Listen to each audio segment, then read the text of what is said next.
Bueno, buenos días para todos. Creo que la mayoría ya me conocen, pero me presento. Mi nombre es Paula Yaruri, soy la coordinadora general del Centro Tecnológico del Plástico. Les quiero agradecer a todos por acompañarnos esta mañana. Eh, la verdad que hoy es un café con polímeros bien diferente, lo conversábamos con Patrick hoy más temprano. Nosotros siempre venimos con propuestas tal vez un tanto más técnicas, dedicadas a los procesos de transformación del plástico. Y hoy venimos con una propuesta bien diferente bueno, que lo que busca es poder aportar otra mirada, sobre todo en la búsqueda de diferentes abordajes para entender qué está pasando con el material con el que trabajamos, hoy desde una mirada antropológica, justamente con una ciencia que justamente se encarga de estudiar al ser humano y que, bueno, que tiene la finalidad de generar información en esa línea, y nosotros desde el centro lo que quisimos fue de alguna forma justamente generar más información para poder entender y comprender hacia dónde está yendo el uso y consumo, y sobre todo qué nuevos significados se están generando eh, en esta línea. Entonces, bueno, de alguna forma, con Patrick venimos hablando desde hace varios meses ya. Él está en Uruguay, vino para hacer un estudio, se fue y volvió a venir.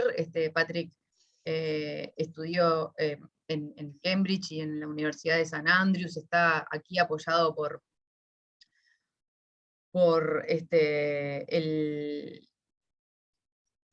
el Consejo de Investigación e Innovación británico, y bueno, de alguna forma lo que buscamos es, está haciendo una investigación acá, que todavía no está procesando los resultados, y bueno, probablemente en unos meses lo invitemos nuevamente como para que presente de qué se trató la investigación, y sobre todo qué información pudo obtener en conversaciones con nuestro ecosistema de cadena de recupero de plástico. Pero bueno, hoy lo invitamos como para que nos cuente de qué fue su investigación, justamente para poder entender hacia dónde está yendo el uso y consumo de este material. Y bueno, con esta presentación le doy la palabra a Patrick, bueno, nos va a acompañar esta mañana, y la verdad que muy agradecida por este tiempo. Y bueno, Patrick, todo tuyo. Dale, hola, buenos días todos y a todas. Muchas gracias por la invitación, Paula, de presentar algo de la antropología del plástico. Este va a ser mi primer café con polímeros. Allá en Inglaterra tenemos, y en Escocia tenemos una pinta de ciencia, donde se habla en los bares, con una pinta de cerveza, de hablar de la ciencia. Y no tenemos café con polímero, pero creo que a esa hora de la mañana mucho mejor estar con un café y no estar con una pinta de cerveza.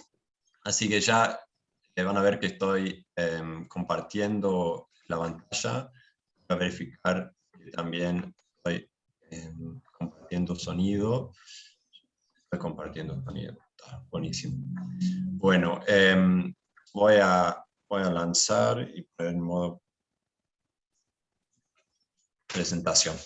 Bueno, hoy en realidad, como bien dice Paula, voy a presentar algo sobre la antropología del plástico más general, que obviamente no es una rama hiper grande de la antropología. En algunos casos se vincula con la antropología de la cultura material, en otros casos con la antropología de residuos, con otras ramas que un poquito más grande.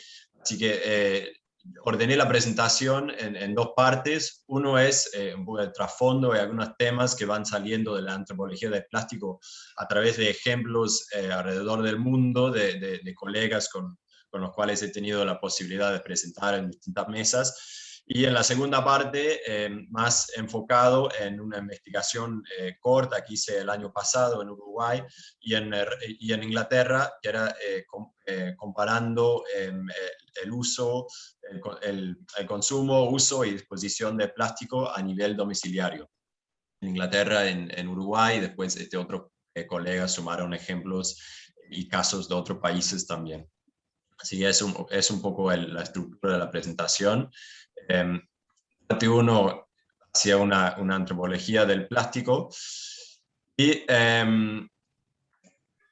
introducirles también a qué se trata de la antropología para los que a lo mejor no saben o la asocian, por ejemplo, a la arqueología. A veces me dicen, los huesos, el tema de los huesos, seguramente ustedes ya saben que es mucho más amplio que eso la antropología, aunque sí, eso sí es una rama.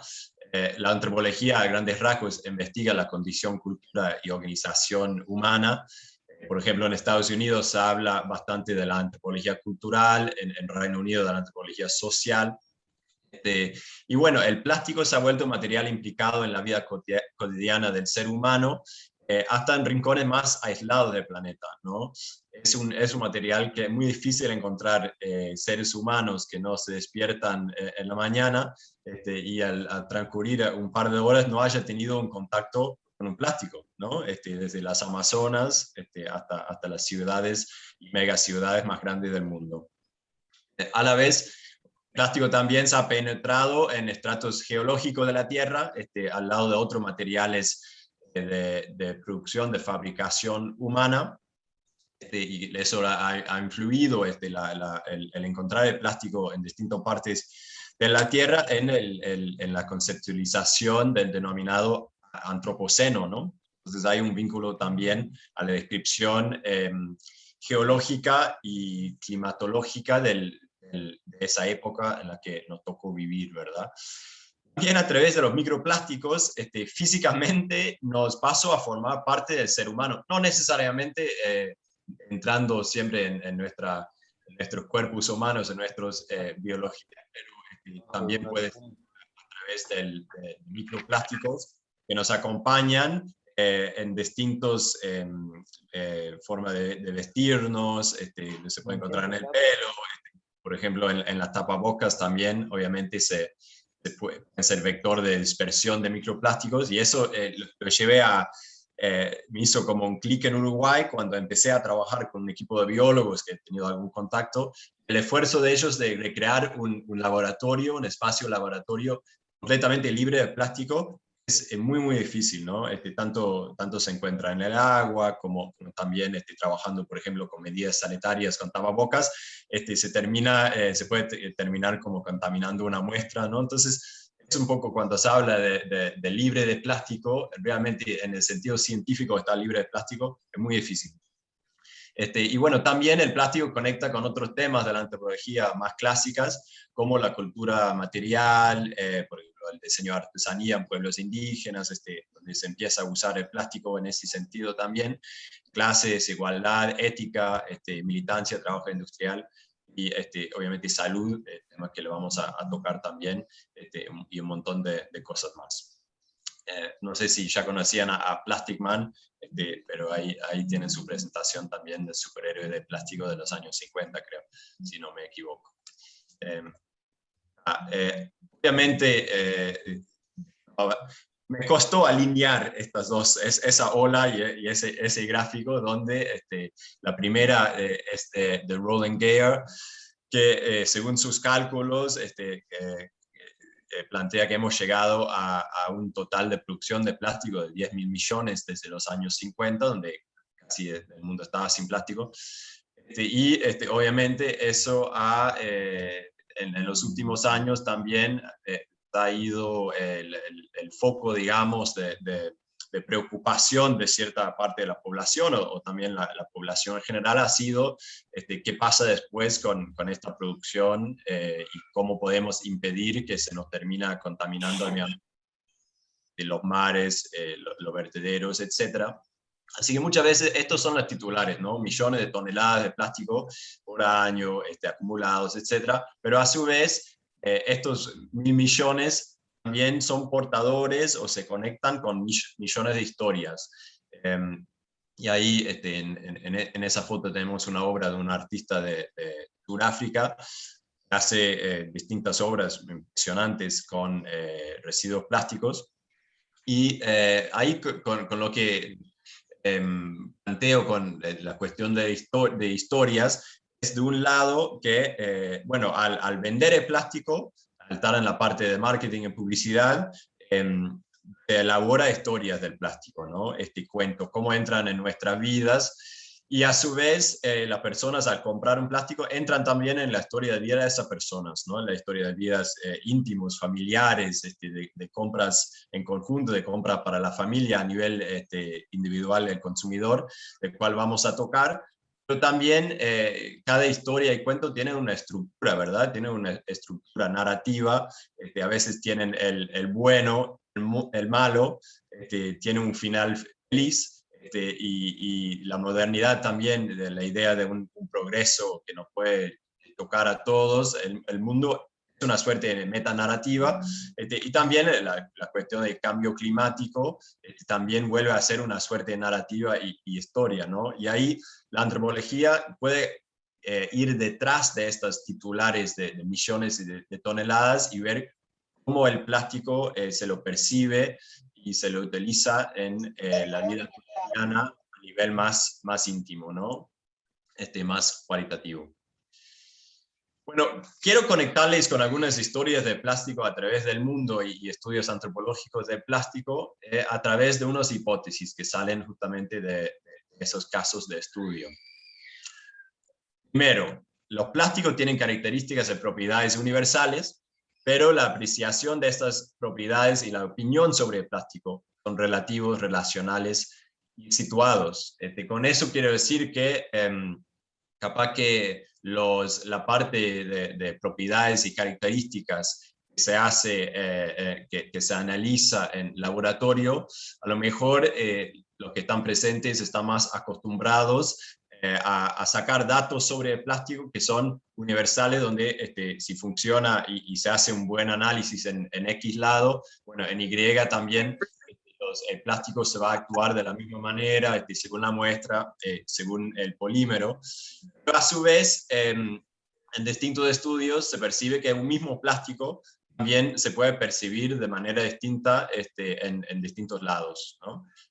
Yendo al primer caso de estudio, de una colega que trabaja en Filipinas, que justamente conectó su trabajo con la cultura material, la artesanía, porque un grupo indígena con quien había trabajado en Filipinas empezó a hacer un modelo de mochila que tiene una técnica tradicional, que antes se usaba fibras naturales. Empezaron a usar residuos de minería, de unas cápsulas de explosión para incorporarlos a sus artesanías. Y eso, bueno, ha ido cambiando los significados frente a esos objetos, a las mochilas, y vinculado también a cuestiones de género, los colores que se utilizan. Así que el plástico ahí, la materialidad del plástico y sus colores terminan interviniendo en la vida social y cambiando los sentidos de, por ejemplo, quién debería o puede llevar una mochila de ese tipo.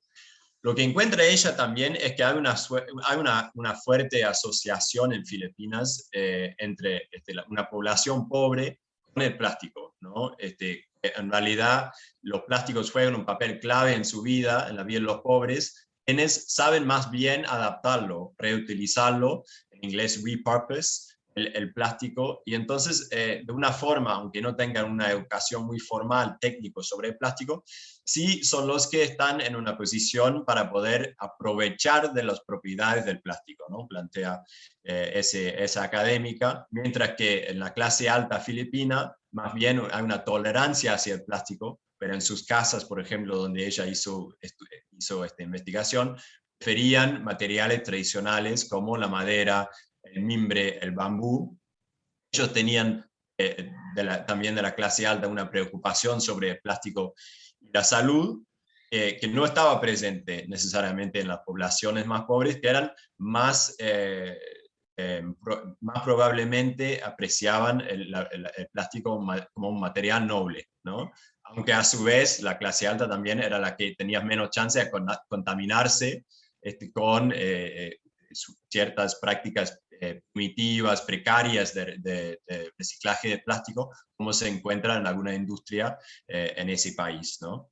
Entonces ahí con ese caso es lo que quiero traer a la mesa, que los plásticos pueden tener estas propiedades y características universales, pero la apreciación de esas propiedades siempre es relativo, relacional, situado en el espacio y en el tiempo, ¿no? Y a su vez traer de que el hecho de que una población se asocia con el plástico, y no necesariamente tiene que ser una categoría tan amplia como de clase alta, clase popular, pobreza, también puede generar un rechazo en otra población, en otro grupo, ¿no? Y ahí también eso lo van a ver también en los otros casos de estudio que yo traigo a la mesa de Café con Polímeros hoy. Hipótesis número 2. En algunos casos limitados, plásticos y sus aditivos pueden ser dañinos para la salud, pero la preocupación sobre los riesgos de plástico no siempre se enmarca dentro de un paradigma biomédico. Este caso lo quiero traer desde un artículo bastante reciente de una colega india que trabaja en la India, que ha sacado varios artículos en la antropología del plástico, y ella se puso a estudiar no necesariamente la industria del plástico, ni recicladores que trabajan con el plástico, que es toda una línea, sino más bien la clase media y sus preocupaciones sobre el plástico en la India, ¿no? Lo que encontró era que las críticas más fuertes que se encontraba hacia el plástico no provenía otra vez de las clases populares, sino más bien de una clase media a veces globalizada también, bastante inmóvil, estos new middle class de la India, del cual se habla a veces en los medios de comunicación. Ella se sorprendía, a lo mejor a moverse también en esos círculos en la India, de que empezó a escuchar muchas críticas de que el plástico podía causar cáncer. Y ahí específicamente y particularmente lo que planteaban gente profesional en muchos casos, arquitectos, abogados, de que no querían conservar la comida dentro de un plástico y no querían reutilizar plásticos. No querían reutilizar botellas, por ejemplo.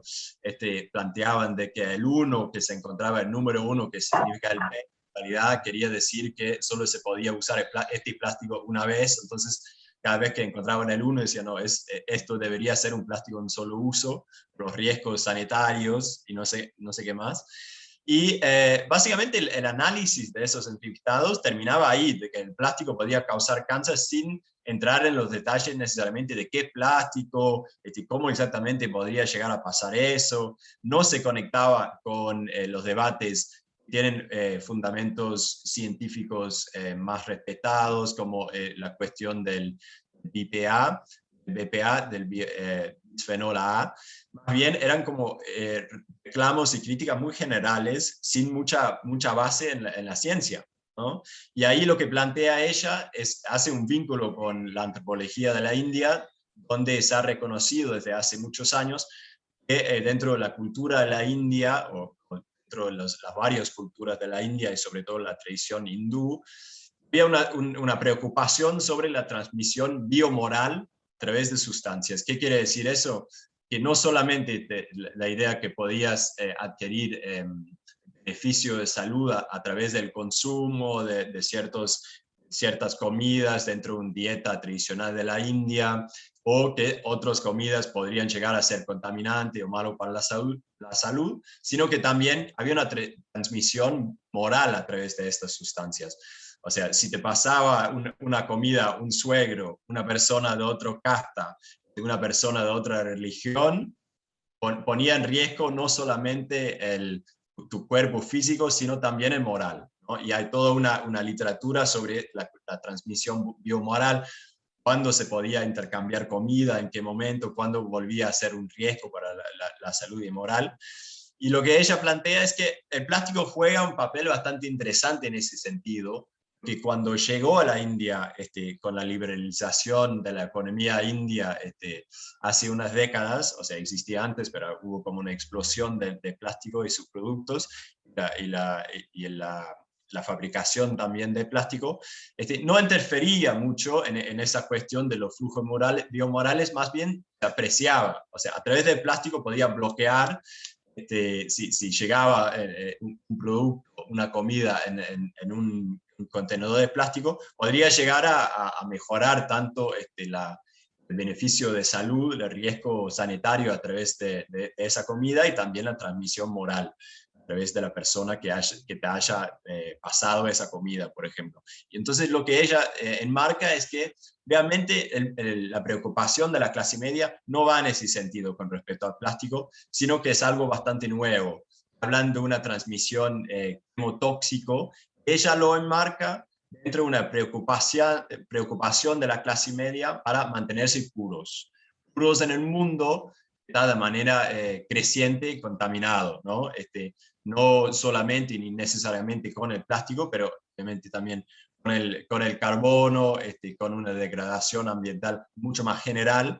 Entonces hay un esfuerzo de que, bueno, si el mundo no se le puede conservar o mantenerse en un estado sin contaminar, por lo menos el cuerpo, nuestra casa son espacios que queremos mantener libre de contaminación, ¿no? Y ahí entra esa preocupación, como digo, no muy fundado en la ciencia sobre los riesgos del plástico. Hipótesis 3. Vamos volando por continente y con esta les voy a llevar a la África, a Kenia. El plástico viene estrechamente vinculado a la modernidad. Y por lo tanto, cuando se rechaza la modernidad en busca de tiempos mejores de antaño, se suele rechazar el plástico como su encarnación material.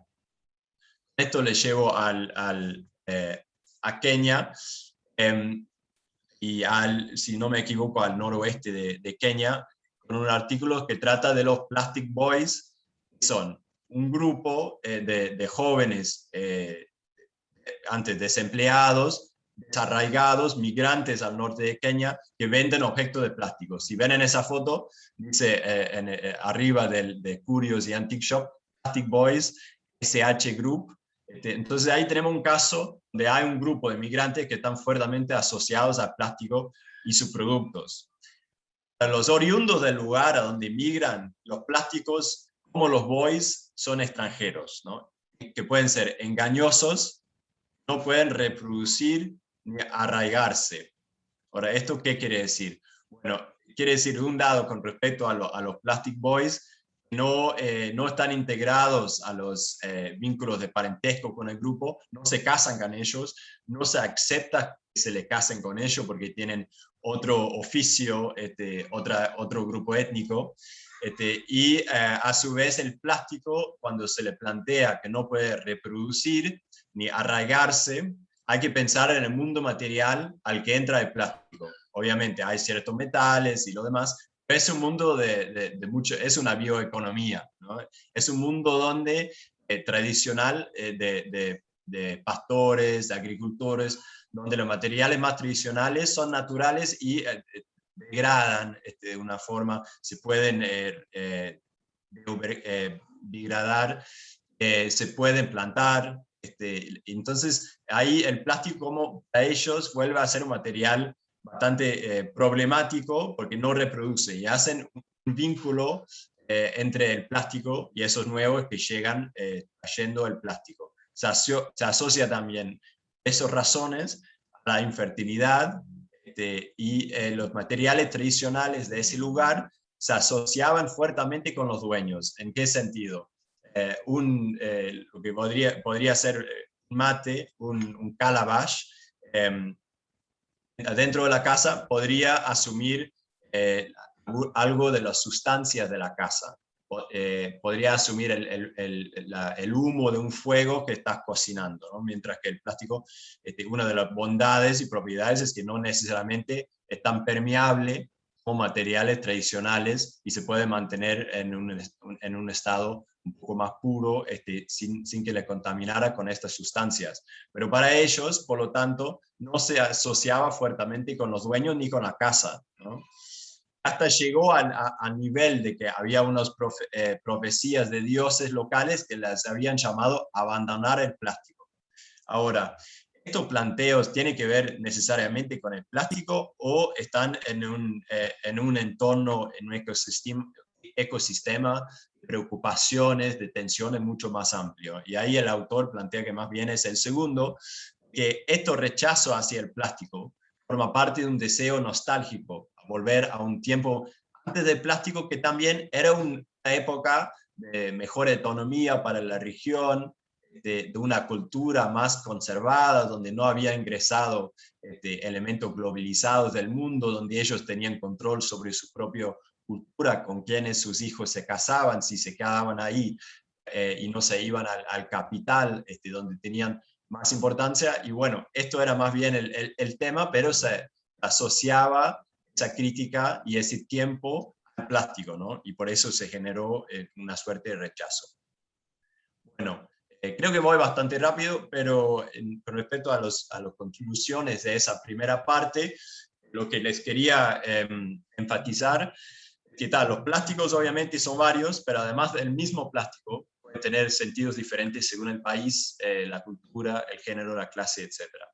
La valorización del plástico, en ese sentido, cómo se vincula con los valores humanos y no la valorización energética a través del procesado de plástico, es relacional, ¿no? La asociación del plástico con un grupo o cierto tipo de plástico con un grupo puede generar rechazo hacia el material, grupo de otra clase social, etnia, nacionalidad, género, etc. Que opiniones sobre el plástico no existen en aislación, sino que conectan y se asocian a temas de preocupación más amplios, de medio ambiente, de xenofobia, de salud, desindustrialización. En el caso de Kenia, por ejemplo, a nivel nacional y no regional, había una ola de rechazo hacia los asiáticos, hacia China, y bueno, ahí empezó a correr rumores de que los chinos estaban vendiéndoles arroz de plástico, que el arroz en sí, el grano, era de plástico, ¿no? No tenía mucho que ver con el plástico, sino más bien con un ámbito, un contexto de xenofobia. Bueno, y que preocupaciones sobre el plástico, por ejemplo, con relación a la salud, no necesariamente se basan en la biomedicina universal ni en la desinformación pura, ¿no? De que si es fake news o no, sino que a través de la antropología planteamos que puede ser científicamente falso, pero a su vez hay que entender de por qué se plantea una preocupación de salud de cierta manera, ¿no? Y ahí en el caso de la India, la autora plantea que interactúa con creencias tradicionales y preocupaciones contemporáneas sobre la contaminación del cuerpo y del medio ambiente. Bueno, esto podría ser parecer bastante lejano para ustedes, así que también les quería traer un caso más concreto del proyecto de estudio que estaba llevando a cabo en Uruguay el año pasado, unos meses, y en el Reino Unido, que es sobre plásticos en el lugar y en la comparación entre Uruguay y el Reino Unido, más específicamente entre Cambridge y Montevideo. Fue a través de un proyecto que se llamaba, un subproyecto que se llamaba Limpieza, Conveniencia y Ciudadanía, Plásticos y Residuos en la Vida Cotidiana. La investigación formó parte del Cambridge Circular Plastic Center, CIRPLAS de la Universidad de Cambridge. Y el paquete de trabajo en el que trabajé yo, de ciencias sociales, comparó prácticas o practices del consumo, uso y disposición de plástico en Uruguay, Inglaterra, Sudáfrica y Japón. El trabajo de campo se llevó a cabo en Uruguay y el UK entre septiembre de 2019 y febrero del 2020. Se trabajó con una muestra de 10 hogares en el barrio de Albury, en Cambridge, y la ciudad vieja, Montevideo. Los participantes eran de clase media-baja en Cambridge y terminó siendo más de clase trabajadora en Montevideo. Una muestra más internacional en el UK, también por el contexto del barrio. Y bueno, por ejemplo, había en el caso del Cambridge había una española, alguien de Sudán, alguien de China. Entonces, también para decir que no estamos hablando de que, bueno, el inglés vea el plástico así y el uruguayo de otra manera. La muestra de Cambridge era bastante más internacional. Y los internacionales traían también sus propias prácticas e ideas sobre el plástico traídos de sus países de origen.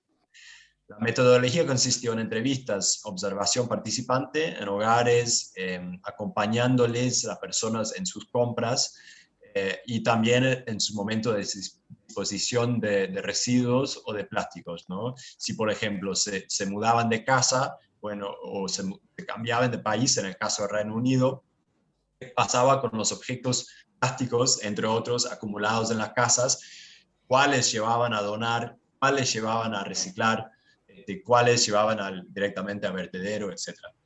Y cada participante, cada hogar, llevaba una agenda de plástico, estaba llenada, donde apuntaban sus compras de plástico y sus usos de plástico en la casa, y después cómo se exponían de los plásticos. Así que los volví locos, llenando en mucho detalle qué hacían con los plásticos y cómo ingresaban también a las casas, ¿no? Porque no siempre uno sale a comprar un plástico, sino puede llegar a través de un regalo en muchos casos, ¿no? Regalos de niños. Trabajé con muchas familias de los cuales recibían regalos de distintos lados y familiares. Bueno, ahí verán de esta muestra, la antropología valoriza mucho más, aunque apreciamos trabajo cuantitativo, lo cualitativo y indagar íntimamente en la vida de la persona con los cuales estamos trabajando, ¿no? Seguir los ritmos domésticos, domiciliarios, y también trabajar en profundidad sobre sus opiniones, sus creencias sobre el plástico.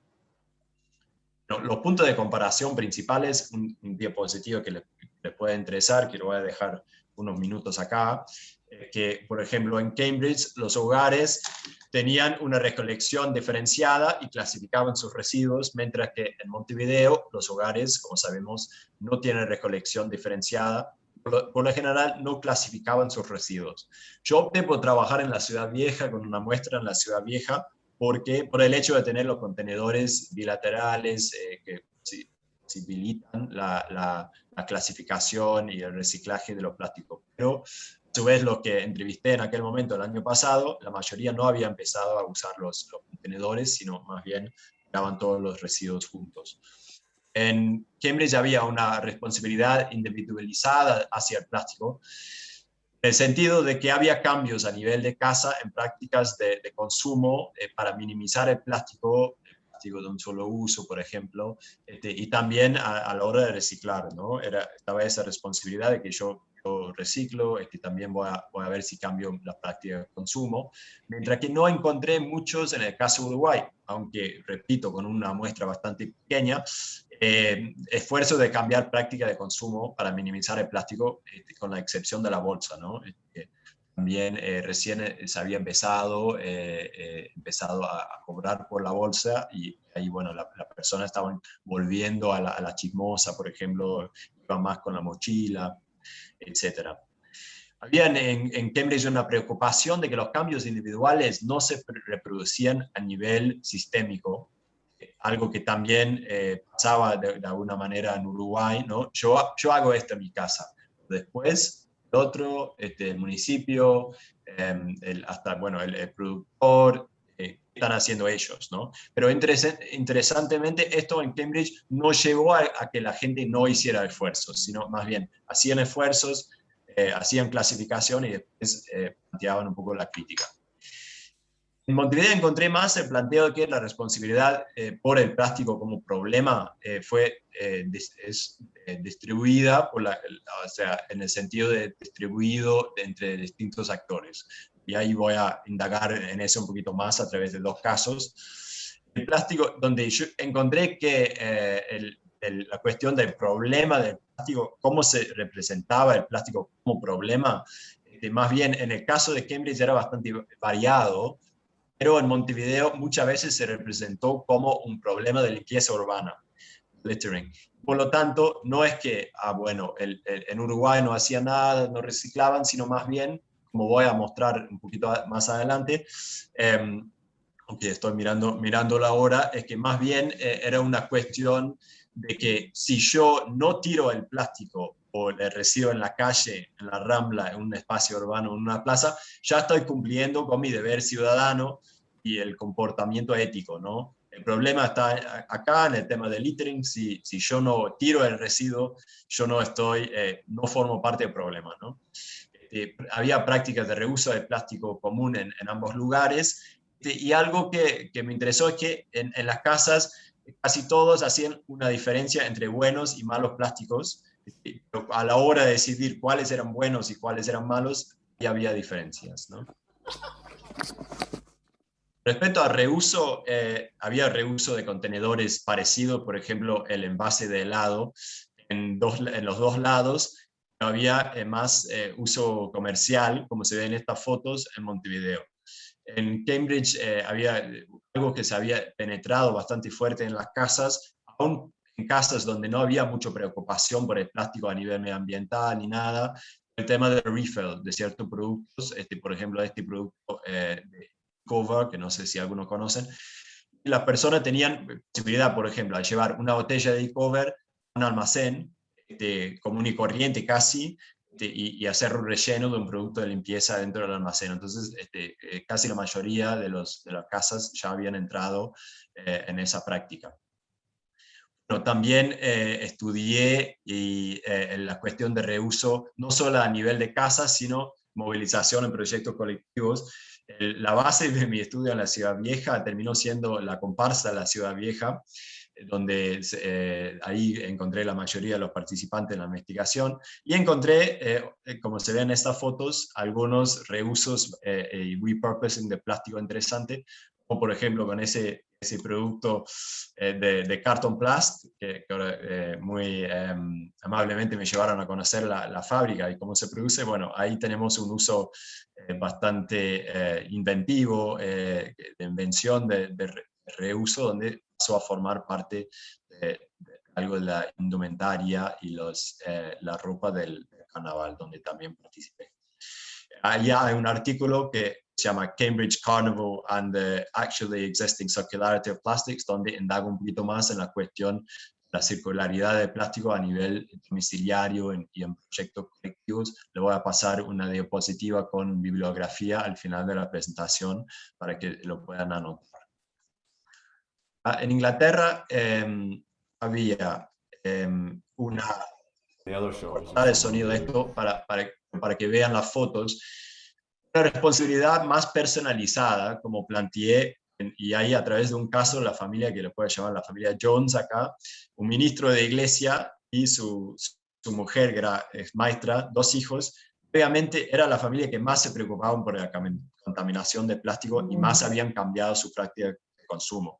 Habían abandonado el plástico para Cuaresma, ahora hay que ver exactamente si abandonaron todo el plástico durante Cuaresma, lo dudo, o sea, más bien era un esfuerzo a minimizar, digamos, el plástico, y que llevaban en el día cotidiano, y a la hora de ir de compras. Les acompañé al marido de la pareja en sus compras con un hijo, y podía observar y ver la preocupación de él, hasta la angustia de él y la pareja a la hora de elegir entre distintas opciones, porque no solamente estaban intentando minimizar el plástico, sino que también estaban intentando minimizar el consumo de carne, estaban intentando comprar comida orgánica. Como se ve en esta última foto, no siempre van de mano. O sea, los nuevos productos de reemplazo a la carne muchas veces vienen con un envoltorio de un envase de plástico que es muy difícil de reciclar, lleva más plástico. Entonces, cada vez estaban con la duda, bueno, voy por la opción orgánica.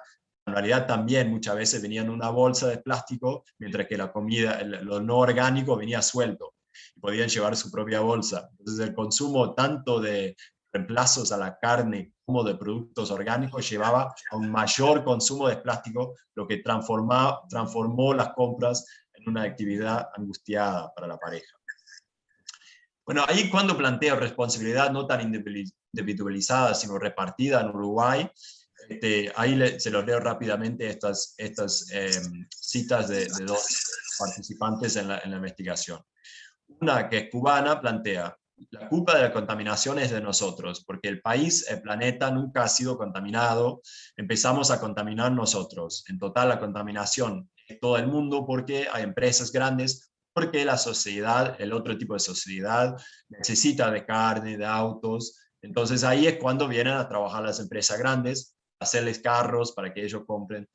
Si nadie comprara carros, no hubiera. Entonces ahí hay una visión sobre la economía donde hay una demanda y por lo tanto salen las empresas para satisfacer esa demanda, ¿no? Mientras que otro entrevistado, más crítico podemos decir al sistema, dice, si le vamos a echar la culpa a alguien, en realidad es la culpa que fabrica la botella y del que hace el marketing. En realidad, para mí, el gran culpable es el marketing. O sea, esos que vos contratás para que te hagan venderme eso. Ese es el culpable, porque te lo va a vender en masividad. Eso sería un 50% culpable. Un 25% es el que fabrica, un 25% es el que consume. O sea, todos tenemos una parte de culpable, ahí sacas el 100% de culpabilidad. O sea, todos somos culpables. Entonces, cada uno está haciendo ese cálculo en su cabeza de quién es culpable, quién es responsable. Llega a un nivel de que, bueno, a qué porcentaje cada parte, cada fracción responsable. Otra cosa que encontré, como les planteé, la cuestión de buenos y malos plásticos. En algunas narrativas, como por ejemplo en ese programa radio de Radio 4 del BBC, se plantea un enamoramiento de plástico situado en el tiempo, en los años 50. Después nos desenamoramos, si existe esa palabra, de plástico, ¿no? Un viaje en el tiempo cronológico, desde un primer amor hasta, bueno, ahora los mares están llenos de plástico, ¿qué hacemos? Entonces hay como un pasaje, un viaje cronológico. Lo que encontraba en realidad era más bien, no era que dentro de la población de que antes el plástico era bueno, ahora no lo es, sino que ahora hay buenos y malos plásticos. Obviamente hay buenos y malas maneras de procesar el plástico también, ¿no? Para que no contaminara. Pero, por ejemplo, hablando de los buenos y malos plásticos, el caso paradigmático del Reino Unido, que nadie le gustaba mucho, eran los plásticos, los juguetes de plástico que vienen gratis con revistas infantiles. Bueno, ahí eso es al entrar a un almacén, a newsagent, allá donde venden periódicos, más otros productos, se encuentra con esto, un estante lleno de revistas de muchos colores, revistas de niños y niñas, que cada uno trae su juguete de plástico. Muchas veces son plásticos no muy fuertes, débiles, gratis, no se valoriza dentro de la casa, no se valora dentro de la casa, y se terminan tirando. Y ahí, por ejemplo, llegó a un nivel de tener una petición para, no tantas firmas igual, pero encontré una petición donde alguien planteaba prohibir los juguetes plásticos gratis con las revistas. En Uruguay el caso más criticado era, digamos, el cotillón, que salió con frecuencia, una crítica hacia el cotillón, el plástico considerado de uso acotado en el tiempo, de una calidad bastante barato, de una calidad no tan buena. Sé que había encontrado una campaña en contra del cotillón en Uruguay, pero en realidad es un lugar que se llama Stop Cotillón, así que bueno, la crítica no llegó al nivel como de Reino Unido a generar una campaña en su contra. Bueno, esta segunda parte sí. Bueno, ahí les quería poner el voz propio de algunos de los participantes de la investigación y a su vez llevarles al tipo de investigación que hago, donde estoy, en ese caso, donde estaba bastante bien metido dentro de las casas. También para plantear de que hay una crítica sistémica del padre, de la familia, una crítica del hijo, donde se plantea solo hay que hacer los plásticos necesarios. A su vez, se enuncia esa crítica y esa opinión dentro de un mundo muy plastificado, o sea, un mundo de los más plastificados, si podemos decir, de todos los que había encontrado. Estaba lleno de juguetes de plástico, que obviamente para ellos eran los plásticos buenos, pero a lo mejor para otro, y ahí viene a ser el tema del relativismo también, para otros estos podrían llegar a ser plásticos no necesarios, ¿no? No son plásticos... podrían llegar a ser plásticos superfluos, están vinculados más bien a la diversión, no son plásticos diseñados ni para proteger la salud, ni para utilizar en lugares clínicos, en hospitales, lo demás, ¿no? O sea, ¿podríamos vivir sin estos plásticos? Sí, obviamente podríamos vivir sin esos plásticos, pero muy poca gente asoció ese tipo de plástico al plástico malo, ¿no? Más bien para ellos eran cosas duraderas que se podía pasar de generación en generación, y ahí un caso muy claro de plástico bueno en muchos casos es el Lego. mucha gente plantea el Lego como el plástico bueno, duradero.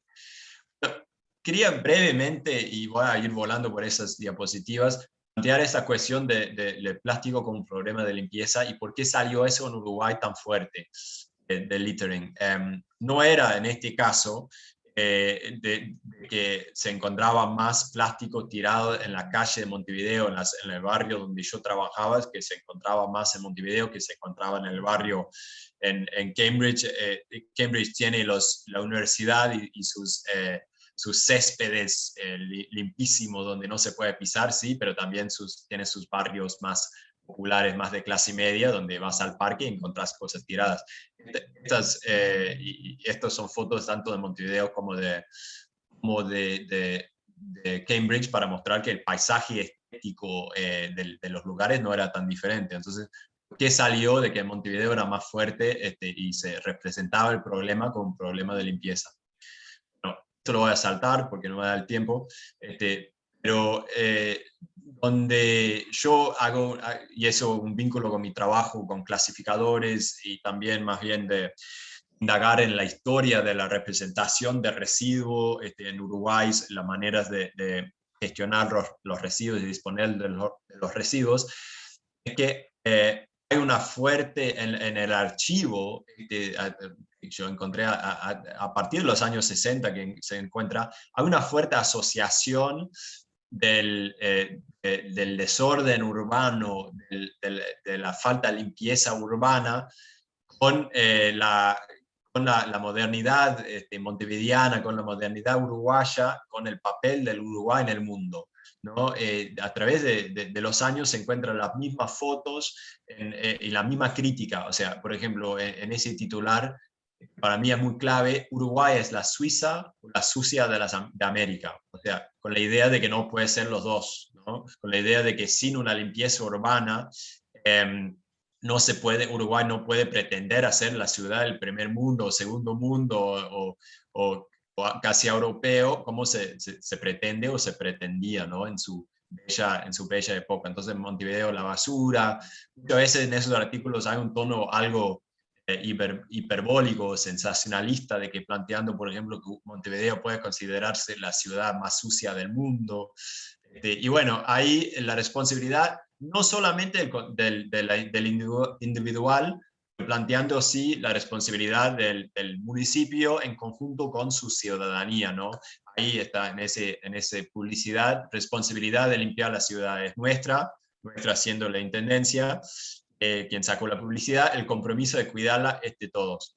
Entonces, cuando se empieza a decir, a plantear de que hay que reducir, no hay que comprar plástico de un solo uso, hay que minimizar, en nuevas publicidades de la Intendencia, como eso que vemos en la diapositiva, en realidad están yendo en contra de una narrativa muy fuerte y muy arraigada que se transmitió durante muchísimos años, que es que responsabilidad del ciudadano es más bien disponer correctamente de residuos. Disponiéndolo correctamente, ahí estás haciendo su deber ciudadano y entonces no es cuestión de cambiar o disminuir el consumo, ¿no? Y ahí, por eso, o sea, ahí le doy como la explicativa de por qué es tan fuerte ese vínculo entre o la representación del plástico como un problema de disposición de limpieza urbana. Y con esto, o sea, explicar también de por qué no necesariamente se utilizaba en esas muestras los nuevos contenedores. Hay otra razón también de por qué no se utilizaba, por qué no utilizaba esos nuevos contenedores, nuevos, bueno, no tan nuevos ahora, era una desconfianza hacia la intendencia en realidad. O sea, era que, bueno, yo lo voy a poner aquí, el residuo, pero en realidad lo van a llevar todos a tirar en Felipe Cardoso, ¿no? Eso era un poco el planteo, la desconfianza. Hasta con un grupo salía a limpiar las costas. Yo salí con ellos en parte como compromiso, en parte como trabajo de campo, a limpiar la costa, juntábamos los materiales. A mí me sorprendió de que en realidad al inicio no lo clasificaban, lo tiraban todo en un contenedor mixto de residuos, y se lo planteé, pero ¿por qué no están clasificando? Porque vos pensás que reciclan esos materiales, no, lo tiran todo en el mismo lugar. Y le dije, le tuve que decir, no, mira, yo trabajo con una planta de reciclaje y reciben el material, lo que va a la naranja, a no ser en casos excepcionales, se lo lleva a la planta. Entonces ahí empecé a instaurar esa práctica de clasificación.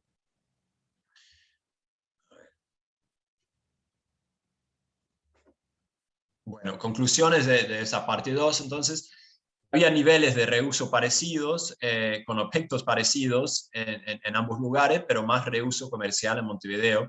Algo que a mí me interesó con respecto al diseño de los productos, que me planteó una participante argentina en Cambridge, que me planteó, yo me encanta reuso, reutilizo todo en casa, me encantaría los envases de helado estuvieran todos hechos de un plástico transparente. En su momento pensé, bueno, cada uno tiene sus particularidades, ¿no? Eso es muy anecdótico o muy particular, pero en realidad uno lo piensa, tiene su sentido. Ella quería que se podía ver lo que guardaba reuso del contenedor en la heladera, quería ver lo que había adentro.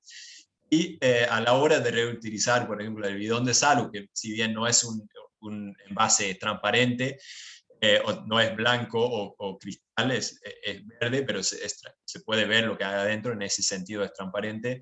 En una ferretería se lo sabía, en una de las fotos que los mostré, se utilizaba. Justamente porque estaba transparente. Entonces, y se podía ver lo que había adentro. Entonces, a la hora de diseñar, ahí como es algo que se podría tomar en cuenta. Había una prevalencia de atribuciones individualizados y distribuidos de responsabilidad sobre plástico como problema, como es de alguna forma a esperar, y creo que van a ver, o algunos ya habrán visto en un estudio que está elaborando Ipsos Mori con Sempre, ahí indagan en eso con una muestra un poco más grande de a quienes atribuían la responsabilidad sobre la gestión de residuos más general, pero dentro de los cuales el plástico, creo que se va a llegar a ser público en algún momento ese estudio.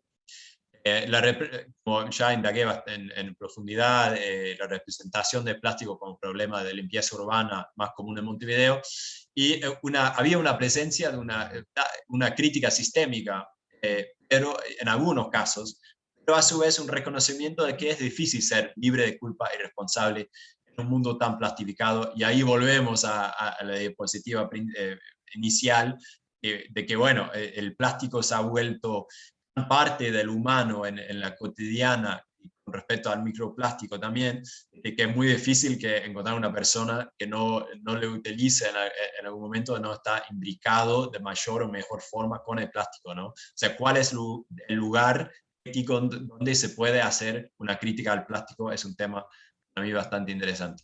Bueno, ahí tenemos bibliografía, lo voy a dejar ahí, o capaz que vuelvo más bien dejo ahí unos segundos, y para que si alguien quisiera apuntar algunos de esos artículos de los cuales yo utilicé para esta ponencia.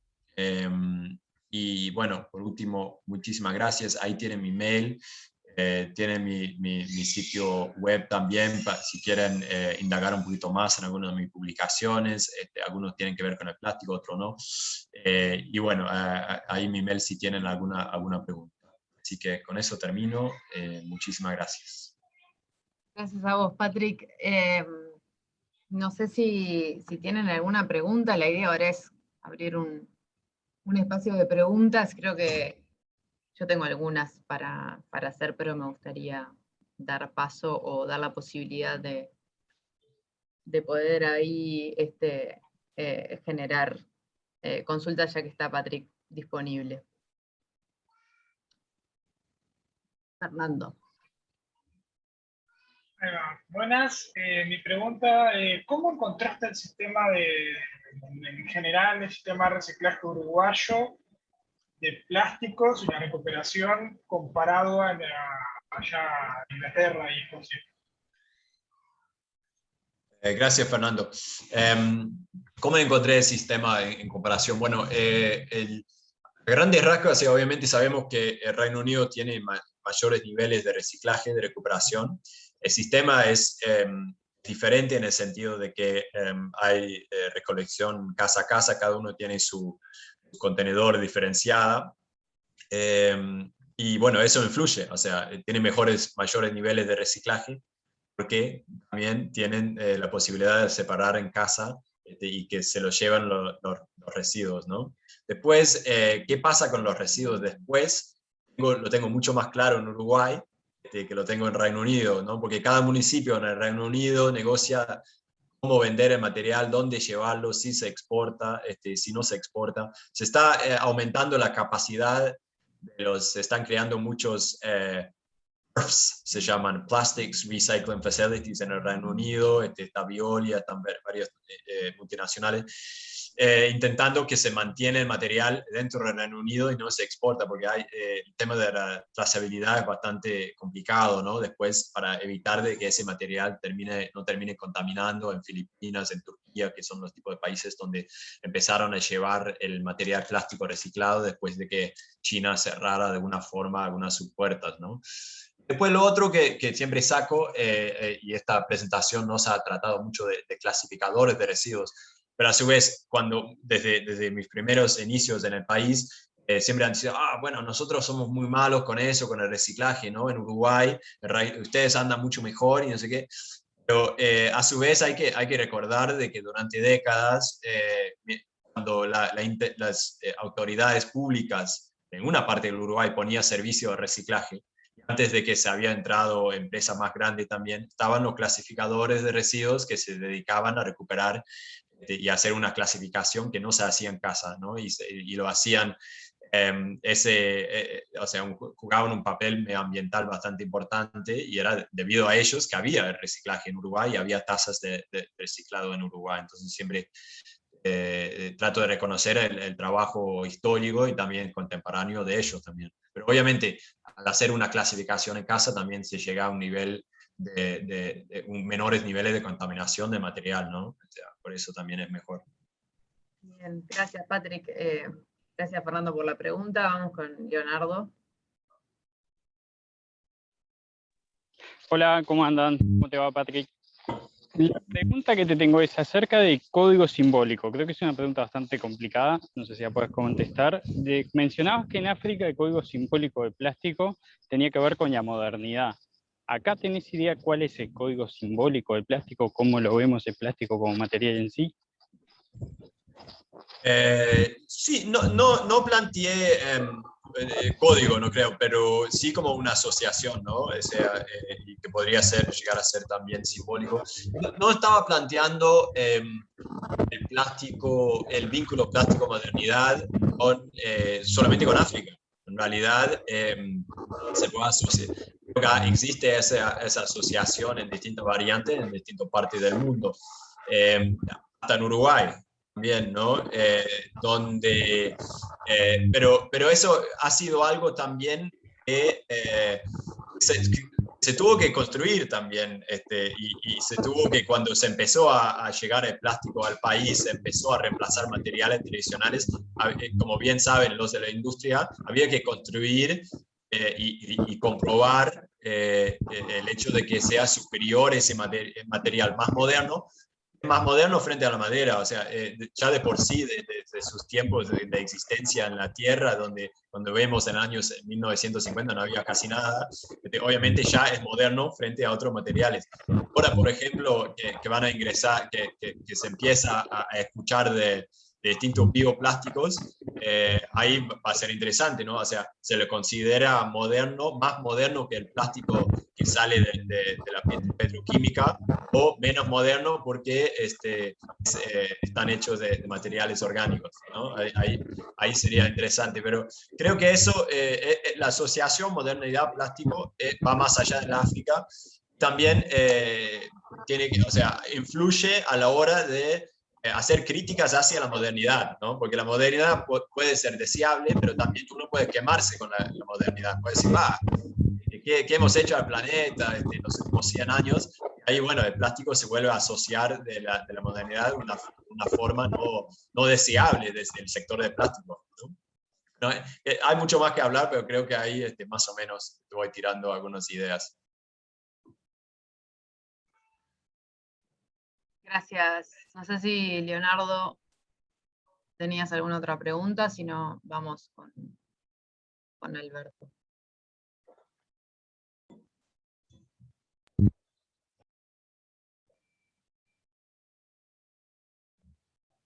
Vamos con Alberto. Vamos con Alberto. Hola Patrick, gracias por la presentación, muy interesante. Y bueno, nada, yo la pregunta que tengo es, me llamó la atención que sí, que cuando se limpia la costa, desde Montevideo, me imagino que también en los otros departamentos, qué lástima que no haya una...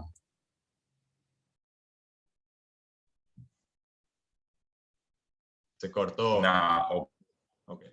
oportunidad también para insistido con eso, pero sí me parece que capaz que podría haber un rol ahí para, no sé si desde la CTPLAS, pero llamar la atención en eso, porque sí, yo sé que se limpia mucho la costa siempre y capaz que está bueno que esa costumbre sea parte de lo que ellos hacen de alguna manera, ¿no?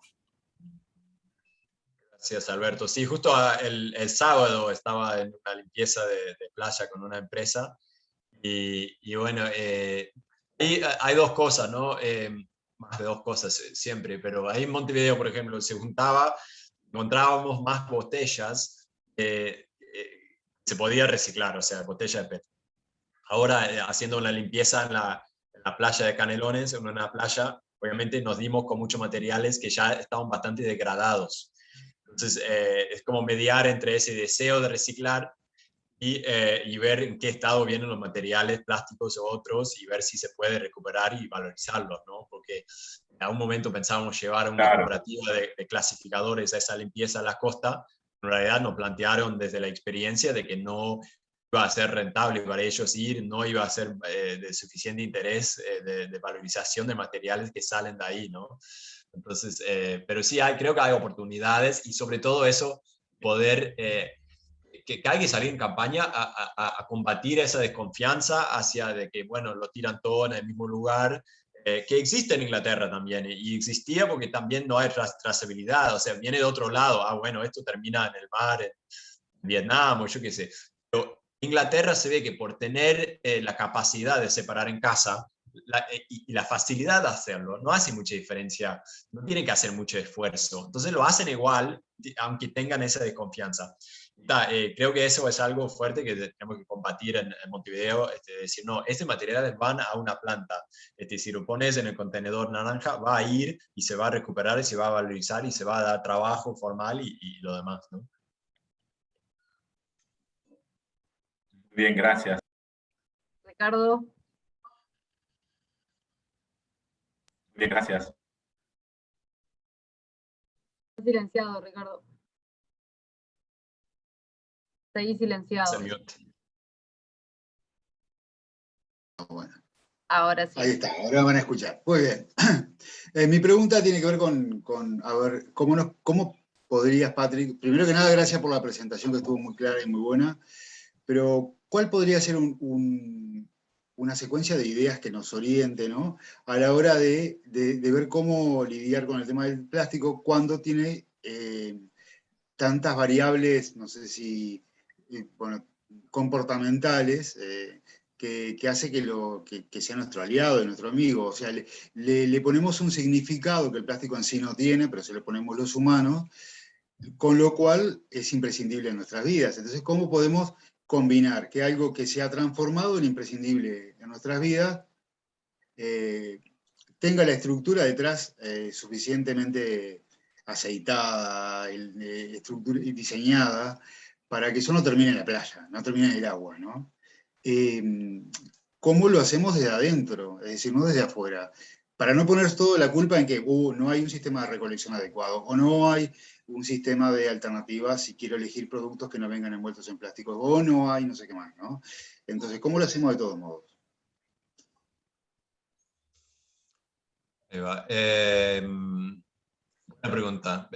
O sea, que tiene varias respuestas, ¿no? Es como decís, está la parte de hacerle más fácil al consumidor, a la casa, al domicilio, el hecho de clasificar y reciclar, ¿no? Para que no termine en la playa. Pero el hecho de que termine en la playa, ¿a qué se debe?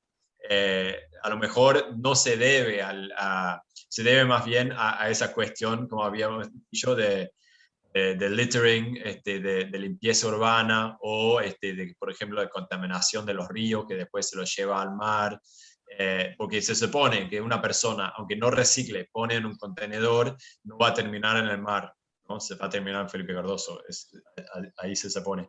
Entonces, yo puedo, o sea,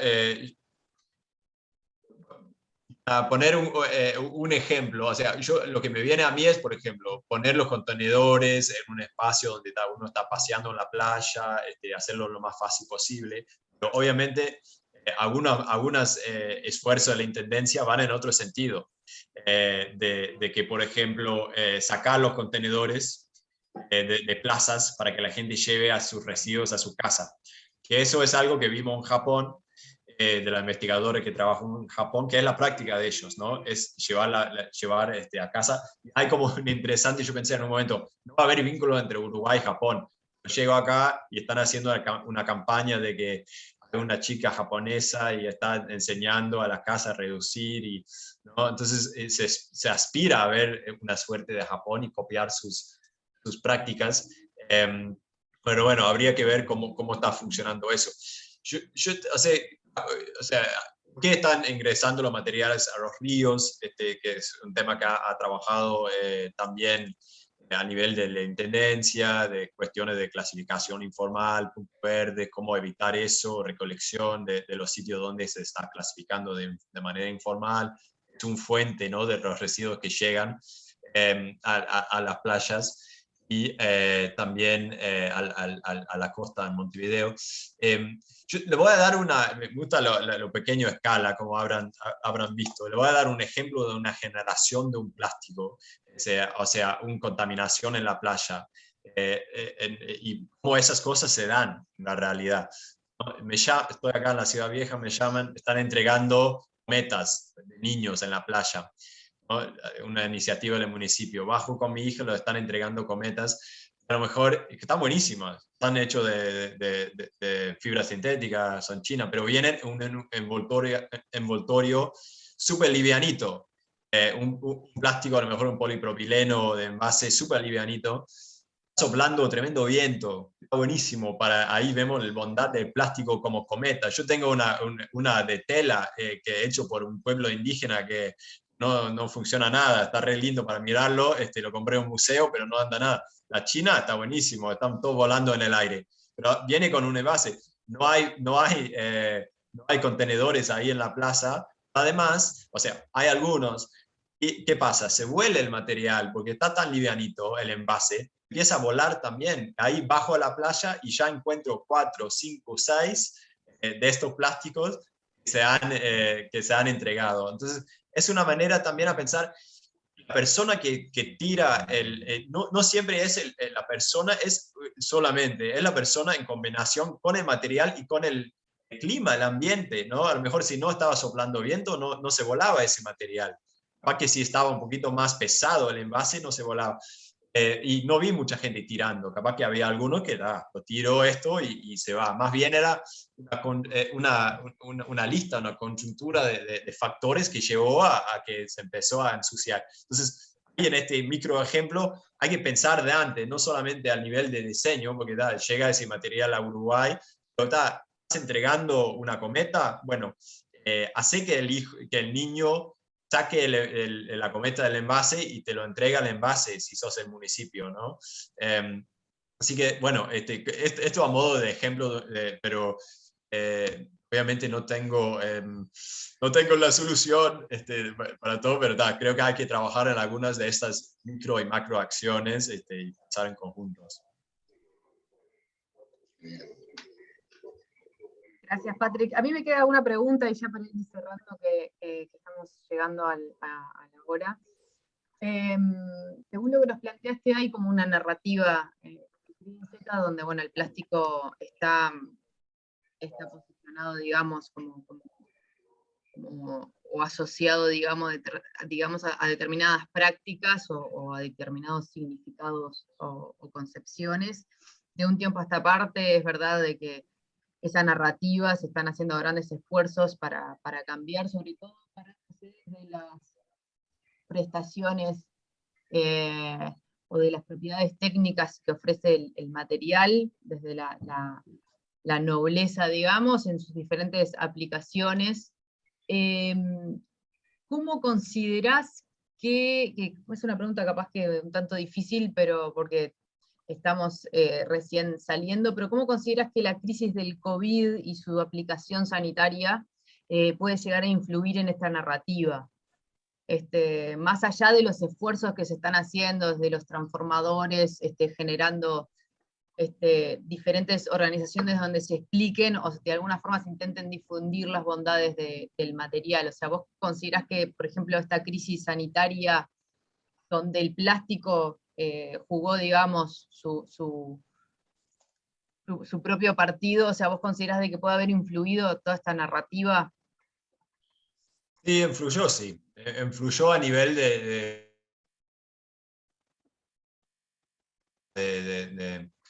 lo tengo como de lo anecdótico también, pero creo que ha habido estudios de que las personas, por ejemplo, o sea, hubo marcha atrás con la cuestión de plástico de un solo uso, por ejemplo, o sea, volvió más el uso del tema del plástico de un solo uso y después entró un debate de si cuál material podría ser portador del virus con más tiempo, y bueno, hay estudios también sobre esa cuestión. Entonces, sí, creo que hubo una apreciación de plástico como barrera, ¿no? Que ha estado desde los inicios, pero volvió a tomar fuerza esa idea de la bondad del plástico en ese sentido, ¿no?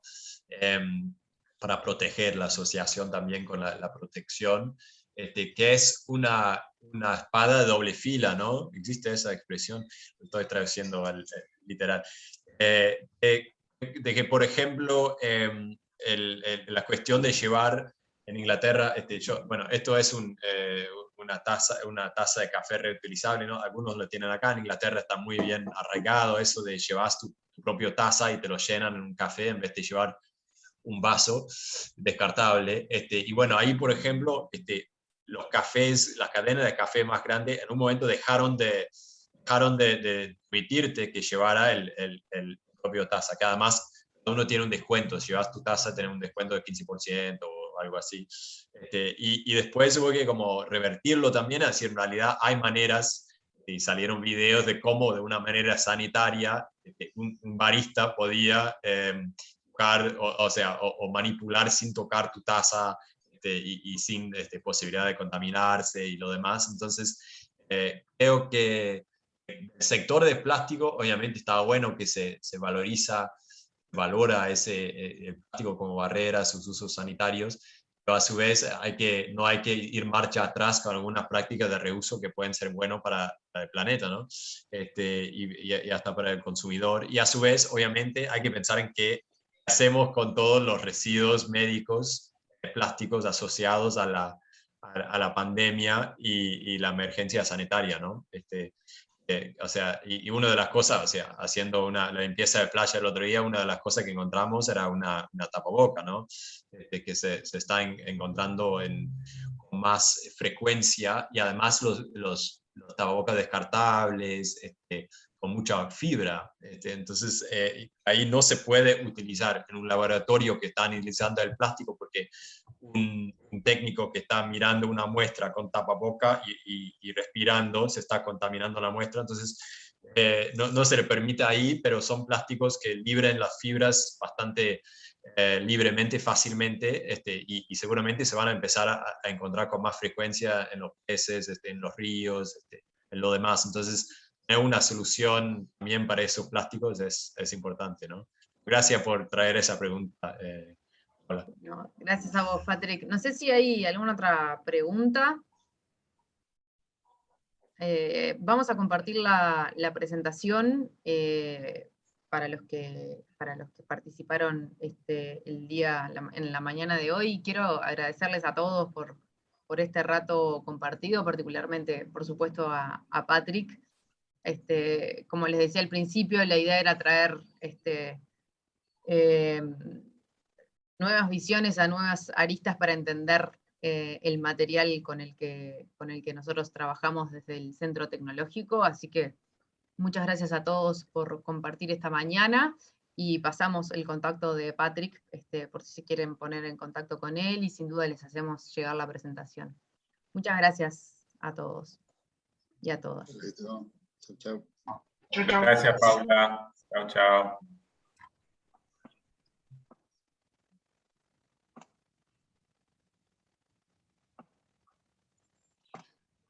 ¿No ibas a anunciar cosas, Paula? No. Dejamos para otro. No, está bien así. Está bien.